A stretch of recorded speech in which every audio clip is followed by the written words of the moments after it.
Alt coins पर मौजूद सवालिया निशान क्या खत्म होगा? क्या हम दोबारा इस बार ऑल्ट कॉइन्स में प्रॉफिट देख सकेंगे, या फिर बस मीम कॉइन्स और बिटकॉइन ही परफॉर्म करेंगे और उसके बाद मार्केट खत्म हो जाएगी और हम अपने हाथ में टेक्नोलॉजी रखकर बैठे रहेंगे जो पता नहीं कब प्राइस में कन्वर्ट होगी? तो ऐसी बहुत सी चीजें हैं जिन पर बात करना बहुत जरूरी है ताकि हम समझ सकें कि आखिर ऑल्ट कॉइन मार्केट क्या बताती है। मैं हूं अली रेहान, आप देख रहे हैं crypto Baba. Let's dive deep.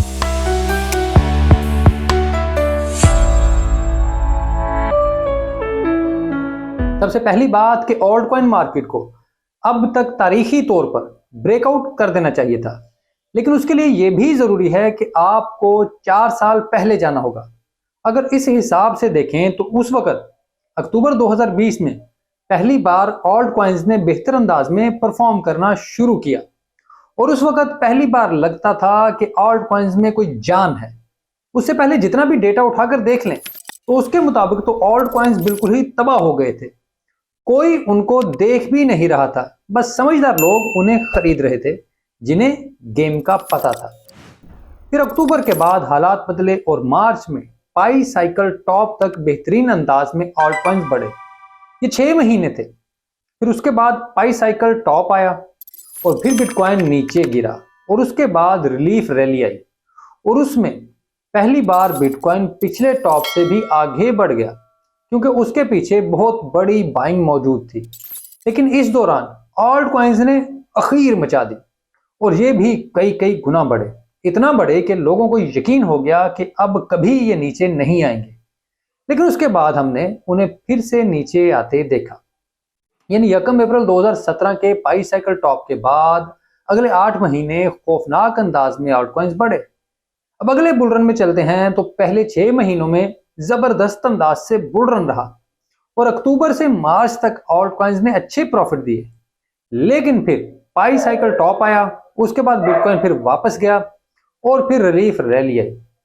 असल कहानी इसी में हुई और ऑल्ट कॉइन्स ने पागलों की तरह प्रॉफिट्स दिए।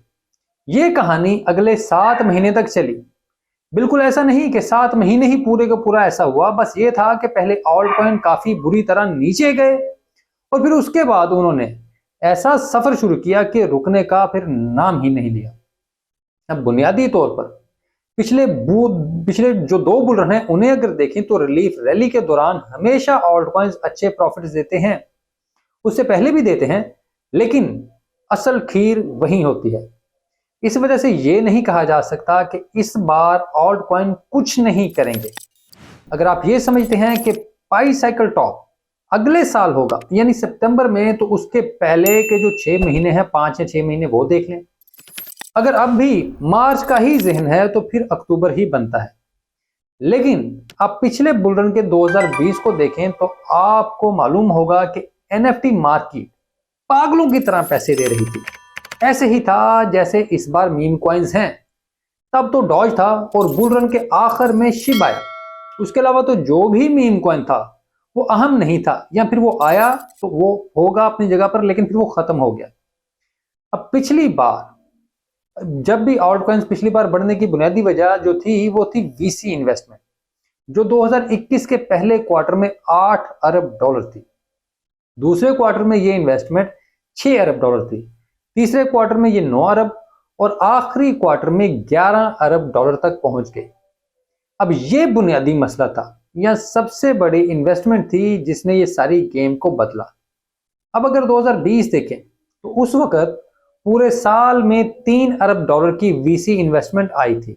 उसके अलावा कुछ भी नहीं था और वो भी आखिरी क्वार्टर में कुछ आया तो गेम बदली और ऑल्ट कॉइन कुछ जिंदा हुए, कुछ इनमें जान महसूस हुई। लेकिन पूरे 2021 में और यहां तक के 2022 के पहले क्वार्टर में भी ये वीसी फंडिंग $9 अरब के करीब थी। अब अगर इसका मौजूदा डेटा देखें तो इस साल पहले क्वार्टर में $1.5 अरब की वीसी फंडिंग हुई, फिर दूसरे क्वार्टर में $2 अरब की वीसी फंडिंग हुई और तीसरे क्वार्टर में $1.5 अरब की फंडिंग हुई है। यानी साल के पहले 3 क्वार्टर्स में तकरीबन $5 अरब की फंडिंग हुई है और अब तक अक्टूबर में $1 अरब की फंडिंग हो चुकी है। यानी ये पूरे 2020 के अगर हिसाब से देखें तो ये अब भी उससे डबल हो चुकी है, और ये सब बताता है कि अगले साल हालात बहुत बेहतर हो जाएंगे। ये सब बताता है कि फंडिंग्स और पैसा एक बार फिर वापस आएगा और एक बार फिर मार्केट वैसे ही हो जाएंगे, क्योंकि टेक्नोलॉजी हमेशा खुद ही पैसे को अपनी तरफ खींचती है, अपनी तरफ वो फिर लेकर आती है। इसके अंदर अपना एक मैग्नेट मौजूद है।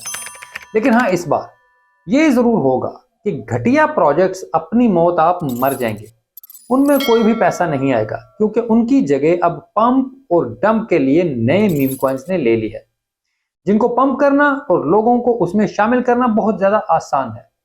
पहले जालसाज जो थे वो पूरे के पूरे व्हाइट पेपर लिखते थे, फिर एक जाली ब्लॉकचेन बनाते थे, फिर उसका जाली टोकन बनाते थे, फिर कहीं जाकर उसको बेचते थे। सीड राउंड के नाम पर दो नंबरी होती थी। अब खैर ये सब कुछ खत्म हो गया है। सबको पता है कि अपना मीम कॉइन लाओ, दो चार इन्फ्लुएंसर रखो और उनके साथ फिर जुड़ जाओ। अगर बहुत कुछ करना है तो जरा ज्यादा इन्फ्लुएंसर रख लो, ज्यादा पैसा उनको लगा लो और बस कहानी पूरी हो गई। और मीम कॉइन दो चार दिन पंप करो और फिर वो खुद ही खत्म हो जाएगा। कोई दोबारा मुड़कर भी नहीं पूछेगा कि क्या बना। इसी वजह से अब ये गेम ज्यादा आसान हो गई है। लेकिन इस गेम का एक बहुत बड़ा फायदा भी है। पहले बहुत सी अच्छी फंडिंग भी घटिया प्रोजेक्ट्स में जा रही थी, ऐसे प्रोजेक्ट्स जिनका कोई सर पैर नहीं था। अब मीम कॉइन की वजह से अब वीसी फंडिंग ऐसे प्रोजेक्ट्स में नहीं जाएगी, और जिन अच्छे प्रोजेक्ट्स में ये फंडिंग आएगी वहां उसका फिर बहुत ज्यादा फायदा होगा और वो लॉन्ग रन में फायदा होगा। फिर उसकी प्राइस भी बढ़ेगी और ये बेहतर अंदाज में फिर आपको सर्व भी करेगी। बतौर इन्वेस्टर आपके पैसे को भी महफूज बनाएगी, और इसी वजह से अभी से किसी भी तरह के नताइज पर पहुंचना मेरे नजदीक बिल्कुल गलत है।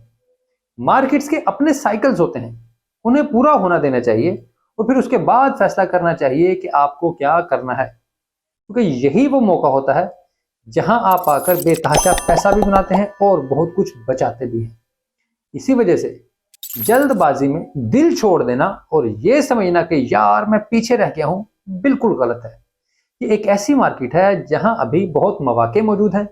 ये अभी शुरू भी नहीं हुई तो खत्म होने की बात तो बहुत दूर की बात है। तो खैर, ये थी आज की वीडियो। उम्मीद करता हूँ आपको ये वीडियो अच्छी लगी होगी। अगर ऐसे है तो वीडियो को लाइक जरूर कीजिएगा, कमेंट में अपनी राय से भी आगाह कीजिएगा। कमेंट में मैं आपको रिप्लाई नहीं भी कर रहा होता, लेकिन आपके कमेंट्स जरूर देख रहा होता हूँ। फिर उनकी बिना पर हम अपने काम को बेहतर करने की और काम में चीजें ऐड करने की कोशिश कर रहे होते हैं।